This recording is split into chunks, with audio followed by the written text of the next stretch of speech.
Sir, ನಾನು ಚಂದ್ರಶೇಖರ್ ಅಂತ ದಾವಣಗೆರೆಯಿಂದ ಬಂದಿದ್ದೀನಿ. ನಮ್ಮಲ್ಲಿ ನಾನು BDT ಇಂಜಿನಿಯರಿಂಗ್ ಕಾಲೇಜಿನಲ್ಲಿ ವರ್ಕ್ ಮಾಡ್ತಾ ಇರೋದು ದಾವಣಗೆರೆಯಲ್ಲಿ. ಅಲ್ಲಿ ಒಬ್ಬರು ಪ್ರೊಫೆಸರು ನನಗೆ ಈ ಆಸ್ಪತ್ರೆಯನ್ನು ಫಸ್ಟು 2018ರಲ್ಲಿ ನನಗೆ ಗುರುತು ಮಾಡಿಕೊಟ್ರು. ನನಗಿಲ್ಲಿ ನರ್ವ್ಸು ಪ್ರಾಬ್ಲಮ್ ಇತ್ತು, ಭಾಳ ಹೆವಿ. ನನ್ನ ಫ್ರೆಂಡ್ಸ್ ಇಬ್ಬರು ಶಶಿಧರ್ ಮತ್ತು ಮಂಜುನಾಥ್ ಅಂತ ನನ್ನ ಕಾರಲ್ಲಿ ಹಾಕ್ಕೊಂಡು ಇಲ್ಲಿಗೆ ತಂದಿದ್ದರು. ನಿಲ್ಲಿಗೆ ಸಹ ಆಗ್ತಾ ಇರಲಿಲ್ಲ. ಇಲ್ಲಿ ಒಳ್ಳೆ ಮೆಡಿಷನ್ನು ಸಿಕ್ತು. ಆಮೇಲೆ ನ್ಯಾಚುರೋಪತಿ, ಆಯುರ್ವೇದಕ್ಕೂ ಇತ್ಯಾದಿ ಪ್ರತಿಯೊಂದರಲ್ಲೂ ಸಹ ಭಾಳ ಚೆನ್ನಾಗಿ ಟ್ರೀಟ್ಮೆಂಟ್ ಮಾಡಿದ್ದಾರೆ. ಎಲ್ಲದಕ್ಕಿಂತ ಮುಖ್ಯ ಇಲ್ಲಿ ನೇಚರ್ ಏನಿದೆ ನೋಡಲಿಕ್ಕೆ ಭಾಳ ಇದು. ಆಮೇಲೆ ಇಲ್ಲಿ ಸ್ಟಾಫ್ ಏನಿದ್ದಾರಲ್ಲ ಭಾಳ ಚೆನ್ನಾಗಿ ರೆಸ್ಪಾನ್ಸ್ ಮಾಡ್ತಾರೆ. ಒಳ್ಳೆ ರೀತಿಯಲ್ಲಿ ಫುಡ್ಡು, ಅಂದರೆ ಅವರವರ ಹೆಲ್ತಿಗೆ ಸರಿಯಾದ ಫುಡ್ಡು ಇಲ್ಲಿ ಸಿಗುತ್ತೆ, ಏನೂ ತೊಂದರೆ ಇಲ್ಲ.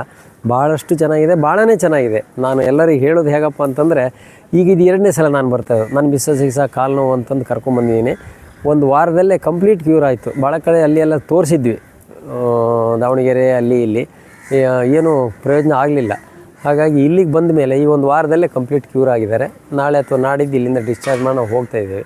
ಭಾಳ ಚೆನ್ನಾಗಿದೆ ಸರ್, ಭಾಳ ಚೆನ್ನಾಗಿದೆ. ಬೇರೆಯವ್ರಿಗೆ ಹೇಳೋದು ಏನಪ್ಪ ಅಂತಂದರೆ, ಒಂದು ಇಲ್ಲಿ ನೇಚರು, ಇನ್ನೊಂದು ಇಲ್ಲಿದು ಔಷಧಿ ವಿಚಾರ, ಆಮೇಲೆ ಇಲ್ಲಿ ಎಂಪ್ಲಾಯೀಸು ಪ್ರತಿಯೊಬ್ಬರು ಸಹ ಅವ್ರು ರೆಸ್ಪಾನ್ಸ್ ಮಾಡೋ ರೀತಿಯಾಗಲಿ ಇನ್ನೊಂದಾಗಲಿ ಭಾಳ ಇದೆ. ಎಲ್ಲರೂ ಬಂದು ಈ ಥರ ಏನೋ ತೊಂದರೆ ಆದವ್ರು ಬಂದು ಇಲ್ಲಿ ಪಕ್ಕ 100ಕ್ಕೆ 100 ಟ್ರೀಟ್ಮೆಂಟ್ ಪಡೀಲಿಕ್ಕೆ ಭಾಳ ಚೆನ್ನಾಗಿದೆ ಅಂತ ನಾನು ಆತ್ಮಸಾಕ್ಷಿಯಾಗಿ ಹೇಳ್ತಾಯಿದ್ದೀನಿ.